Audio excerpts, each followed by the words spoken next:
Hello friends, welcome to trading Hunar. अभी आप हमारा डिस्क्लेमर देख रहे हैं जो कि आप हमारी वेबसाइट www.tradinghunar.com पर भी देख सकते हैं। आज हम इस वीडियो में हिंडाल्को इंडस्ट्रीज लिमिटेड का फंडामेंटल एनालिसिस करेंगे। हम फंडामेंटल एनालिसिस करेंगे FY20 का और इसके लिए हम पाइथ्रोस्की स्कोर की मदद लेंगे। पाइथ्रोस्की स्कोर के बारे में यदि आप ज़्यादा नहीं जानते हैं तो कोई बात नहीं, मैं इस वीडियो में आपको एक्सप्लेन करूंगा। पाइथ्रोस्की स्कोर प्रोफेसर जोसेफ पाइथ्रोस्की जो कि स्टैनफोर्ड में प्रोफेसर थे, उन्होंने इसको डेवलप किया है और दुनिया के ज़्यादातर फंडामेंटल एनालिस्ट इस टूल का यूज़ करते हैं, क्योंकि इस टूल में कहीं पर भी फंडामेंटल एनालिस्ट की जो पर्सनल फीलिंग्स हैं या सेंटिमेंट्स हैं वो काम नहीं आते हैं और यहाँ पर केवल नंबर में ही बात होती है। तो यदि कोई कंपनी किसी क्राइटेरिया को फुलफिल करती है तो उसे पॉइंट्स मिलते हैं और नहीं करती है तो उसे पॉइंट्स नहीं मिलते हैं। यहाँ पर मैं आपको बता दूं कि यहाँ पर 9 पॉइंट्स होते हैं, 9 क्राइटेरिया होते हैं जिनके 9 पॉइंट्स मिलेंगे कंपनी को यदि वो उसको फुलफिल करती है, और यदि फुलफिल नहीं करती है तो उसे 0 पॉइंट मिलेंगे। जैसा कि आप अपनी स्क्रीन पर देख रहे हैं, ये 9 क्राइटेरिया है।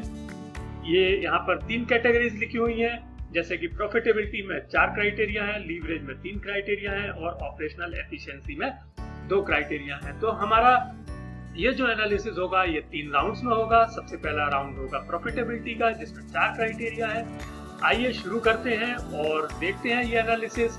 एक चीज और मैं आपको बताऊं, जो कंपनी 7, 8 या 9 का स्कोर हासिल करती है वो कंपनी फंडामेंटली स्ट्रॉन्ग मानी जाती है, और जो कंपनी यदि 5, 6 या 7 का करती है, 4, 5, 6 का करती है तो उसको हम एक एवरेज कंपनी कहलाते हैं, और कोई भी कंपनी 0, 1, 2 या 3 का स्कोर करती है वो कंपनी एक फंडामेंटली वीक कंपनी कहलाती है। तो यहाँ पर हम शुरू करते हैं ये फंडामेंटल एनालिसिस और देखते हैं कि प्रॉफिटेबिलिटी में क्या हुआ है। यहाँ पर हम देख रहे हैं सबसे पहला क्राइटेरिया है पॉजिटिव नेट इनकम। हम ये देखेंगे कि क्या कंपनी ने पॉजिटिव नेट इनकम जनरेट की है। यदि उसने जनरेट की है तो उसे हम पूरा 1 पॉइंट देंगे। तो यहाँ पर कंपनी ने 3763 करोड़ की इनकम जनरेट की है। यहाँ पर आप देख सकते हैं कि ये 2 कॉलम्स हैं। पहला कॉलम है मार्च 2020 का और दूसरा कॉलम है 2019 का। तो हमको पहले कॉलम से मतलब है जहाँ पर कि 3760 की एक पॉजिटिव नेट इनकम कंपनी ने जनरेट की है और इसलिए हम कंपनी को देते हैं 1 पॉइंट। इसके बाद में हम चलते हैं अपने दूसरे क्राइटेरिया की ओर, जो कि है पॉजिटिव रिटर्न ऑन इनकम, यानी कि जो पॉजिटिव रिटर्न ऑन एसेट, ये यदि पॉजिटिव है रिटर्न ऑन एसेट तो उसको कंपनी को 1 पॉइंट मिलेगा। हम यहाँ पर देख रहे हैं कि कंपनी का जो रिटर्न ऑन एसेट है वो 9.27 है, पॉजिटिव में है, तो यहाँ पर भी हम कंपनी को 1 पॉइंट देते हैं। इस तरह के ये आपने देखा कि हमने 1 पॉइंट इसको और दे दिया है। अब हम देख रहे हैं कि प्रॉफिटेबिलिटी में कंपनी के पास 2 पॉइंट्स हो गए हैं। अब देखते हैं हम तीसरा क्राइटेरिया जो कि है पॉजिटिव ऑपरेटिंग कैश फ्लो, यानी कि जो ऑपरेटिंग कैश फ्लो है। देखिए, कैश फ्लो कई तरह का होता है लेकिन हम बात कर रहे हैं यहाँ पर ऑपरेटिंग कैश फ्लो, तो वो पॉजिटिव होना चाहिए। तो हम देखते हैं कि क्या कंपनी ने ऑपरेटिंग कैश फ्लो जनरेट किया है पॉजिटिव में। तो जी हाँ, यहाँ पर यदि हम इसको गौर से देखें, मैं जूम करके दिखा रहा हूँ, तो कंपनी ने 12,665 करोड़ का एक पॉजिटिव कैश फ्लो जनरेट किया है और इस वजह से हम कंपनी को देते हैं 1 पॉइंट। अब जो चौथा क्राइटेरिया है वो थोड़ा ट्रिकी क्राइटेरिया है और वो कहता है कि cash flow from operations should be greater than net income, यानी कि ये जो थर्ड क्राइटेरिया में जो फिगर आया था वो फर्स्ट क्राइटेरिया के अमाउंट से ज्यादा होना चाहिए। तो हम देखते हैं कि यहाँ पर क्या होता है। जैसा कि हमने आपको अभी दिखाया था, इसका जो net cash flow from operations है वो है 12,665, आप दोबारा से देखिएगा, और जो इसकी नेट इनकम है वो 3,763 है। ये हमने अपने पहले क्राइटेरिया में दिखाई थी। तो यहाँ पर क्लियर है कि कंपनी का जो net cash flow from operations है वो नेट इनकम से ज्यादा है, यानी कि यहाँ पर भी कंपनी ने इस क्राइटेरिया को फुलफिल किया है। तो ये एक बहुत अच्छी बात है। हम यहाँ पर कंपनी को 1 पॉइंट और अलॉट करते हैं। इस प्रकार से हम देखते हैं कि हिंडाल्को लिमिटेड ने प्रॉफिटेबिलिटी में 4 पॉइंट्स हासिल किए हैं। अब देखते हैं हम अपना पहले राउंड का स्कोर। तो पहले राउंड का स्कोर हुआ है 4 प्रॉफिटेबिलिटी में, इसको 4 में से 4 पॉइंट्स मिलते हैं। एक बहुत ही अच्छा परफॉर्मेंस कंपनी का रहा है और हम स्कोर को अपडेट करते हैं। यहाँ पर हम 4 पॉइंट्स कंपनी को देते हैं पहले राउंड के बाद। अब हम आते हैं दूसरे राउंड में, जिसमें कि केवल 3 क्राइटेरिया हैं, जो कि है लीवरेज की कैटेगरी और लीवरेज एंड लिक्विडिटी। तो यहाँ पर हम देखते हैं कि लीवरेज में क्या हुआ है। सबसे पहली चीज यहाँ पर जो आ रही है क्राइटेरिया, वो है lower ratio of long term डेब्ट इन करंट ईयर। यहाँ पर फ्रेंड्स अब हमको पिछले साल के डाटा से कंपेयर करना पड़ेगा, क्योंकि ये जो चीज है lower ratio of long term डेब्ट पिछले साल से कम होना चाहिए। ठीक है, तो अब हम इसको देखते हैं कि क्या पिछले साल में इसका जो लॉन्ग टर्म डेब्ट था उससे इस बार जो लॉन्ग टर्म डेब्ट रेशियो है वो कम हुआ है या नहीं। तो यहाँ पर हम देखते हैं कि जो लॉन्ग टर्म डेब्ट रेशियो है कंपनी का वो है 1.15 और पिछले साल ये 0.91 था। ये आप डाटा में भी देख रहे हैं।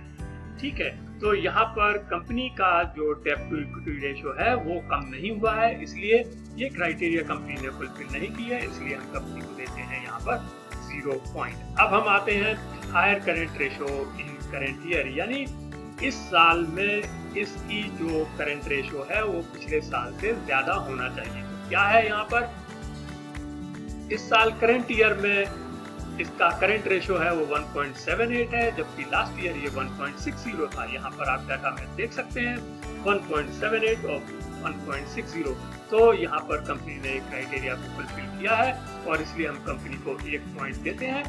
अब हम आते हैं अपने अंतिम क्राइटेरिया में, लीवरेज और लिक्विडिटी वाले में, जो कहता है कि लैक ऑफ शेयर डाइल्यूशन। इसका मतलब होता है कि यदि कंपनी ने कोई शेयर इशू किया है साल में, यानी यार शेयर इशू के थ्रू पैसा आता है, तो हम कंपनी को 0 पॉइंट देंगे, और यदि नहीं आता है तो वो कंपनी अपने शेयर्स को डाइल्यूट नहीं कर रही है और उसको हम 1 पॉइंट देंगे।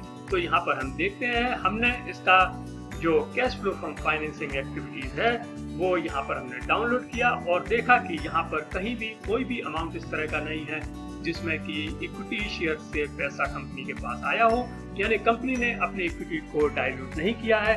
तो यहाँ पर हम देखते हैं और ये एक कंपनी के हक में जाता है और इसको 1 पॉइंट मिलता है। तो यहाँ पर हम कंपनी को 1 पॉइंट देते हैं।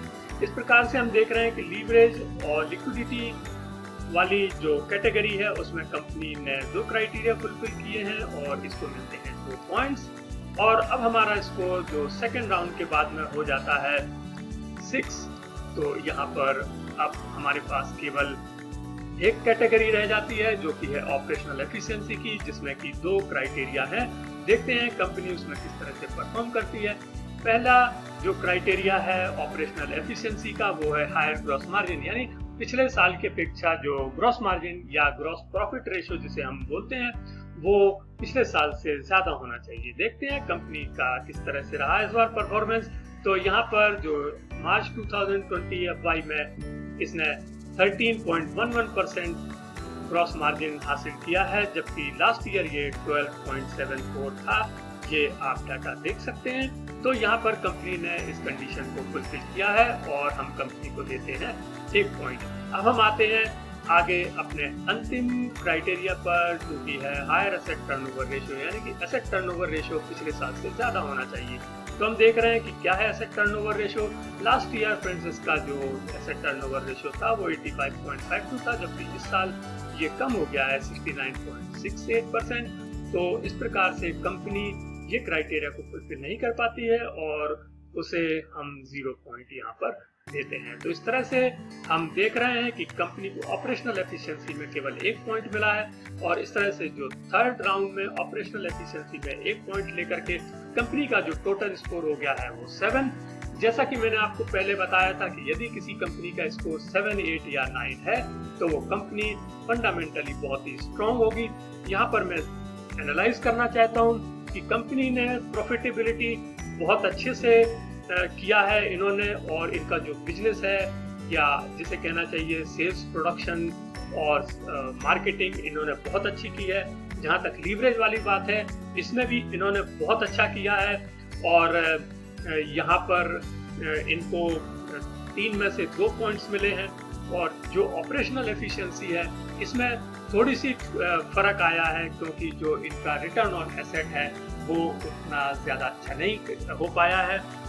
उसका जो रीज़न हो सकता है कि इन्होंने अपने जो प्लांट्स की फुल कैपेसिटी यूज़ नहीं की होगी, लेकिन ये एक जो परफॉर्मेंस रहा है इस साल का, वो मैं मानता हूँ कि 7 का स्कोर बहुत अच्छा है, क्योंकि जो मार्च का महीना था वो कोविड-19 की वजह से वैसे भी अच्छा नहीं रहा था कंपनी के लिए। तो यहाँ पर हम देखते हैं कि इस कंपनी ने बहुत अच्छा परफॉर्म किया है और ये कंपनी फंडामेंटली बहुत ही साउंड नजर आ रही है। तो फ्रेंड्स, आपको ये वीडियो कैसा लगा? यदि आपको वीडियो अच्छा लगा हो तो इसे लाइक कीजिएगा और शेयर कीजिए, और यदि आपने अब तक हमारे चैनल को सब्सक्राइब नहीं किया है तो प्लीज हमारे चैनल को सब्सक्राइब कीजिएगा और बेल आइकन को प्रेस कीजिए। Thank you.